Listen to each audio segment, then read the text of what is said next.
আচ্ছা, রায়হান ভাই হচ্ছে আপনার আপনার ফ্লাইট কোন বিমানে জানেন তো? টিকিট তো আমরা আগেই দিয়ে দিছি না? ইউএস বাংলাতে ফ্লাইট। ইউএস বাংলার ফ্লাইট কয়টা জানেন তো আপনাদের? হ্যাঁ, 7:35। 7:35-এ আপনারা ঢাকা এয়ারপোর্টে থাকবেন নাকি? ঢাকা এয়ারপোর্টে থাকবেন। আপনাদের ফ্লাইট তো ডিরেক্ট দুবাই ইন্টারন্যাশনাল এয়ারপোর্টে টার্মিনাল 1-এ নামবে। রাত হচ্ছে 22:25, মানে হচ্ছে 10:25-এ নামবে। 4টার মধ্যে এয়ারপোর্টে থাকবেন, কমপক্ষে 3 ঘন্টা আগে। কমপক্ষে 3 ঘন্টা আগে। আপনার পজিশন কি? কোন পজিশনে যাচ্ছেন? Aircraft cleaner. এয়ারক্রাফট ক্লিনারের কাজ তো জানেন মোটামুটি। এই হচ্ছে আপনার পাসপোর্ট। হ্যাঁ, পাসপোর্ট মেয়াদ টেয়াদ ঠিক মতো আছে তো না? টিকেট, ভিসা, ভিসা সব কিছু চেক করছেন তো? আপনার পজিশন কি জানি বললেন? এয়ারক্রাফট যাচ্ছেন কোন কোম্পানিতে? ট্রান্সগার্ড। হ্যাঁ, কোম্পানির নাম ভুলে যাবেন না। হ্যাঁ, ট্রান্সগার্ডে এয়ারক্রাফটে যাচ্ছেন। এই হচ্ছে আপনার ম্যান পাওয়ার কপি দিয়ে দিলাম। এই হচ্ছে আপনার কন্ট্রাক্ট পেপার। হ্যাঁ, ঠিক আছে। আপনি কোন পজিশনে যাচ্ছেন ভাইয়া? এয়ারক্রাফট ক্লিনারে। সবারই তো ভালো পজিশন পাইছেন মাশাল্লাহ।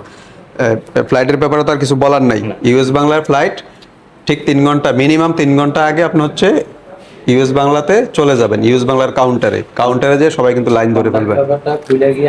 ওটা আলাদা মেন ব্যাগে রেখে দিবেন। হ্যাঁ, মানে এয়ারপোর্টে দেখানোর কিছু নেই এটা। হ্যাঁ, এটার কোনো কাজই নেই এয়ারপোর্টে। ঠিক আছে। তাইলে আপনার ফ্লাইট টাইম তো মোটামুটি সবারই এক। হ্যাঁ, ইউএস বাংলাতে যাচ্ছেন। হ্যাঁ, ইউএস বাংলার হচ্ছে আপনার ওই যে সন্ধ্যা 7টার ফ্লাইটে 7:35 আপনার পাসপোর্ট, টিকেট, ভিসা, আর হচ্ছে কোম্পানি তো ট্রান্সগার্ড জানেন তো। হ্যাঁ, এটা তার বলার কিছু নেই। আপনারা চালাক লোক সবাই, আমার চাইতে ভালো জানেন। এটা হচ্ছে ম্যান পাওয়ার কপি। হ্যাঁ, এই হচ্ছে আপনার কন্ট্রাক্ট পেপার। এটা আলাদা করে নেবেন। হ্যাঁ, ঠিক আছে।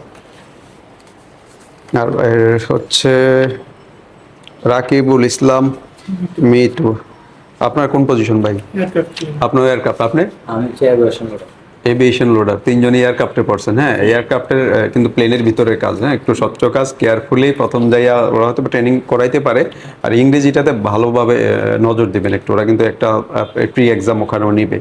নেওয়ার পরে তারপর হচ্ছে আপনাকে হয়তো বা 2-4 দিন ট্রেনিং করাইতে পারে। তারপর হচ্ছে ওরা কাজে নিবে, কারণ আইডির ব্যাপার আছে, মেডিকেলের ব্যাপার আছে, এগুলো কিন্তু করাবে। সবাই মেডিকেল করছেন তো? ফিট আছেন না?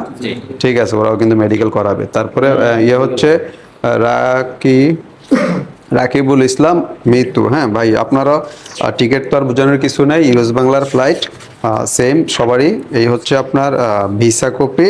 আপনারও তো এয়ারক্রাফট ক্লিনার, তাই না? Company Transguard. হ্যাঁ, ট্রান্সগার্ড। এই আপনার হচ্ছে ম্যান পাওয়ার কপি। আর এটা তো এই যে জব কন্ট্রাক্ট, এটা আপনি আলাদা করে নিয়েন। হ্যাঁ, ঠিক আছে। আর হচ্ছে আপনার লাস্ট হচ্ছেন আপনি হচ্ছে মোহাম্মদ আবুল হাসানাত নাকি? আবুল হাসনাত। আচ্ছা, আবুল হাসনাত ভাই, আপনারও তো টিকিট অ্যাজ ওয়েল, সবার যা আছে তাই। হ্যাঁ, পাসপোর্ট এটা। এই হচ্ছে আপনার আপনার তো ইয়ে আসছে পোর্টার, মানে হচ্ছে এভিয়েশন লোডার নাকি? এভিয়েশনের হচ্ছে প্যাসেঞ্জার যে ফ্লাইটগুলো আসে, হ্যাঁ, এগুলাতে কিন্তু আপনার যে মালগুলা নামে অনলাইনে তো মনে অনেক ঘাটাঘাটি করছেন, বুঝে ফেলছেন। হ্যাঁ, এগুলার কাজ। হ্যাঁ, তো ওখানে বাংলাদেশে ধরো অনেকটা বদনাম আছে আমাদের, যে লাগেজ ভেঙে ফেলে এই করে ওই করে। হ্যাঁ, এই বদনাম যাতে আপনাদের কাছ থেকে আমরা না পাই আর কি। হ্যাঁ, এটা যাতে না হয়। ঠিক আছে। মানে আপনারা কোনো ত্রুটি করলে এটা কিন্তু আমাদের দেশের একটা ইয়ে হয়ে দাঁড়ায়, যে বাংলাদেশি ওয়ার্কাররা যারা কাজ করে এরা আসলে সাবধানতা অবলম্বন করে না। এই জিনিসগুলো খেয়াল রাখবেন। হ্যাঁ, ঠিক আছে। এই হচ্ছে আপনার ম্যান পাওয়ার কপি। আর এটা আলাদা আমি করে দিচ্ছি আপনাদেরকে। হ্যাঁ, সবকিছু। না না না, শুধু ওইটা জব অফার লেটার যেটা। তাহলে ডকুমেন্ট তো সবাই বুঝে পাইছেন। ফ্লাইট কয়টা আপনাদের? 7:35। কয়টা বাজে এয়ারপোর্ট থাকবেন? 4টার মধ্যে। হ্যাঁ, 4টার মধ্যে এয়ারপোর্টে থাকবেন। এয়ারপোর্টে ঢুকবেন হচ্ছে কোন এয়ারলাইন্সের কাউন্টারে যাবেন? যেহেতু ইউএস বাংলার ফ্লাইট, ইউএস বাংলাতে হচ্ছে আপনি হাতে 7 কেজি নিতে পারবেন। তারপর হচ্ছে ওই যে বুকিং এ দেওয়ার পরে মনে হয় ওটা 30 কেজি না কয় কেজি আছে মনে হয় লেখা আছে, ওটাতে আপনারা বুকিং এ দিতে পারবেন। বুকিংটা ওখানে দিয়ে দিবেন। হ্যাঁ, এমন কোনো জিনিস ব্যাগে নেওয়ার দরকার নাই যেটা আপনার বুকিং এ ধরতে পারে, আটকাইতে পারে। হ্যাঁ, বুঝেনি তো যে আপনি বিড়ি সিগারেট অনেকে খায়, দেখা গেছে বেশি করে নিলেন।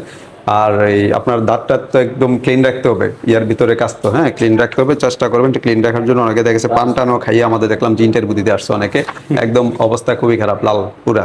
তো ওখানে গেলে ফ্লাইটও লাল করে ফেলবে একবারে। তো এগুলা কেয়ারফুলি। হ্যাঁ, আর যাওয়ার পরে হচ্ছে রিসিভারের, হ্যাঁ, এখানে কোঅর্ডিনেটর প্লাস ড্রাইভার 2টা কন্ট্যাক্ট নাম্বার। হ্যাঁ, একজন ভদ্রলোক হচ্ছে আসলাম, আরেকজন হচ্ছে বাহু মেশ মনে হয়। হ্যাঁ, ভমেশ বা এরকম। হ্যাঁ, তো এইটা হচ্ছে আমি আপনাদেরকে দিয়ে দিচ্ছি, আপনারা লাগলে মোবাইলে ছবি তুলে নেবেন আর হার্ড কপি একটা আপনাদের কাছে রাখবেন। এখানে ডিটেলস ওরা দিয়ে দিছে কোথায় কি করতে হবে না করতে হবে। এটা তো এই ছবি বলতে এটা আমি আপনাদেরকে দিয়ে দিছি, হ্যাঁ এটা আপনাদের কাছে থাকবে, তারপর আপনারা একটা মোবাইলে রাখেন, মোবাইল তো আর হারাবে না। At least number contact. ভাই আর কিছু বলার আছে?